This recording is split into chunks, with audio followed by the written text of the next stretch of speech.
Одоо бүгдээрээ векторын хэрэглээний бодлогыг авч үзье. Гурвалжны дундаж шугам суурийн хагастай тэнцүү ба хоорондоо параллел болохыг баталгаарай гэсэн байна. За бүгдээрээ хамтдаа бодъё. С А вектор дээр А Б векторыг нэмэх юм бол гурвалжны дүрм ёсоор хамгийн анхны эхлэлийн цэгийг хамгийн сүүлийн төгсгөлийн цэгтэй холбосон вектор буюу СБ вектор гарах нь байна. За одоо бүгдээрээ векторуудыгаа 2 дахин багасгая. Өөрөөр хэлбэл энэ тэгшдэглэгийн хоёр талыг бүгдийг 2 хуваач. Тэгэх юм бол СА векторыг хуваах нь 2, АБ векторыг хуваах нь 2, СБ векторыг хуваах нь 2. СА векторыг 2 хуваахаар ЕА вектор гарна. Энэ байна тийм ээ.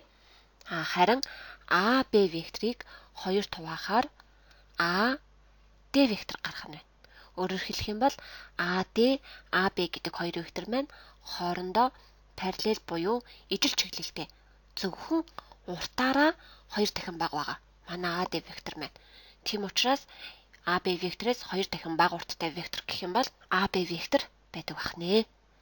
За харин СБ векторыг хуваах нь 2 маань энэ хоёр векторын маань нийлбэртэй тэнцвүүгээд гараад ирж байна.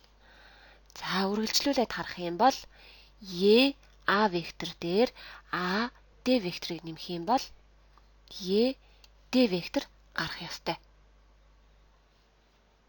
ЕА дээр нэмдэг нь АД-ийн ЕД-тэй тэнцв.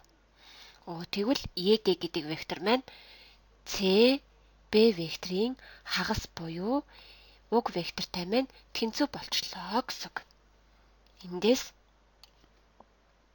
ЕД вектор нь СБ векторын хагастай тэнцв гэдэг нь уг хоёр вектор маань хоорондоо параллел гэсэн үг.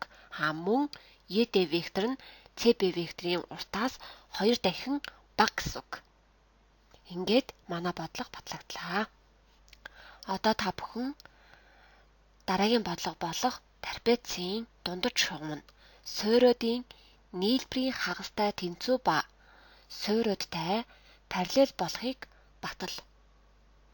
За энэ бодлогыг дэвтэртээ бодож дуусныхаа дараа дараагийн бичлэгийг үзэж бодолдоо шалгаарай.